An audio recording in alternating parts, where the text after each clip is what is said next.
nous allons voir à travers cette nouvelle leçon comment l'on peut utiliser les fonctions dans l'éditeur de matière. On commence par créer une nouvelle matière, New Material Function, que j'appelle ici MeFirstFunction.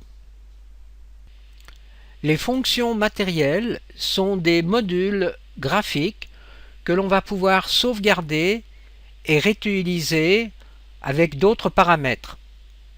Nous allons créer ici une fonction matérielle un peu comme dans Photoshop qui va faire un mélange entre deux textures.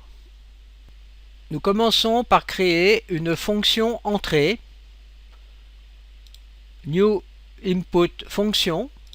Dans les propriétés de cette entrée, on voit ici que l'on peut définir le type de fonction. Ici, on voit que c'est une fonction à 3 vecteurs. Donc là, si l'on développe, on a d'autres possibilités de fonctions. On donne un nom à cette entrée. On l'appelle ici base color. Ensuite, je rajoute ici un texture simple avec cette photo que j'attribue sur l'entrée preview du module Input Base Color. Je pourrais ensuite faire ce lien, mais ceci pour l'instant n'apporte pas grand chose. On désire créer un mélange entre deux textures.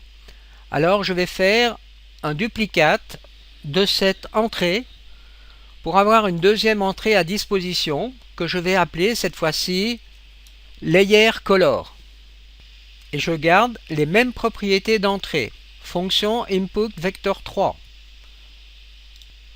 Je choisis ce type de texture que je rajoute avec un texture simple.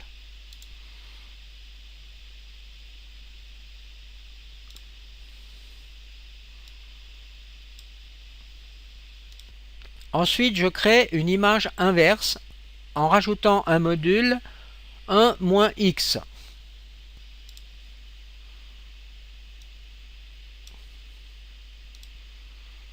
Ensuite, je cherche dans les expressions un module constant clamp. Je fais la liaison suivante. Le module constant clamp permet de définir une valeur de sortie qui est comprise entre un minimum et un maximum. Alors il faut aller voir dans les propriétés du module. Ici, vous voyez, on a un minimum qui est à 0 et par exemple, mettons ici un maximum à 0,5. On va pouvoir maintenant faire un mélange entre ces deux images grâce à un multiplicateur qu'on trouve dans la fonction mathématique New Multiply.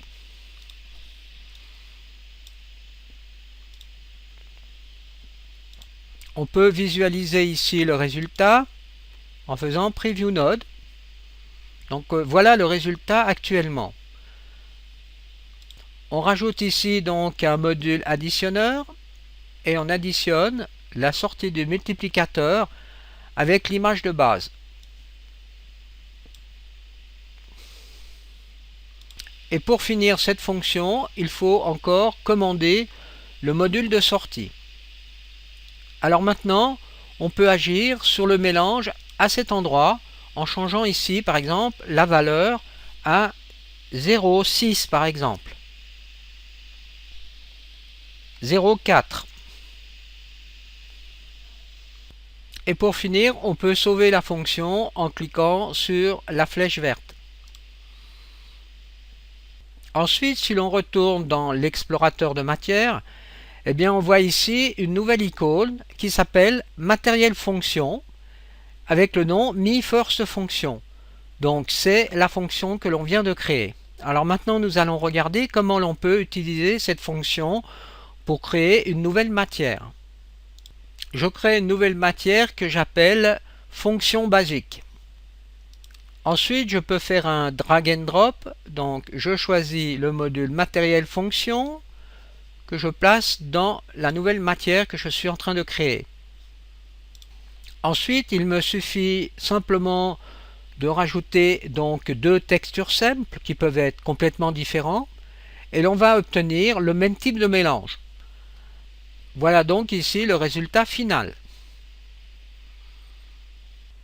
Encore une petite astuce, pour voir apparaître notre fonction dans la librairie de fonctions qui se trouve à cet endroit, eh bien, il faut cliquer sur la variable exposée dans la librairie. Donc on doit cocher ici cette variable. Ensuite, on sauve notre fonction pour enregistrer le paramètre. Alors, on peut faire un exemple. Maintenant, je fais me et je vois apparaître me first function dans la librairie. Effectuons un test dans Photoshop. Ici en background, j'ai des pingouins et j'ai rajouté ici un layer de chrysanthème qui se trouve donc au-dessus du background. J'effectue un mélange entre ces deux images. Alors, Blending Option, et là je choisis le mode Différence. J'obtiens donc cette image. Alors essayons de réaliser la même chose dans l'éditeur de matière. Je crée une nouvelle matière et je rajoute donc les deux textures simples, les pingouins et les chrysanthèmes. Ensuite, je vais dans la librairie des fonctions et vous voyez ici sur Blend, j'ai le mélange de soustraction qui se trouve ici, que je peux rajouter donc à l'intérieur de la fenêtre de travail. Ensuite, il suffit simplement de rajouter les textures sur l'entrée du module et de faire sur la sortie émissive pour obtenir exactement le même résultat. On peut donc dire en gros que les fonctions qui se trouvent ici correspondent aux mêmes fonctions que l'on trouve dans Photoshop. Alors que se passe-t-il si on rajoute notre fonction que l'on a créée précédemment? Donc me fonction.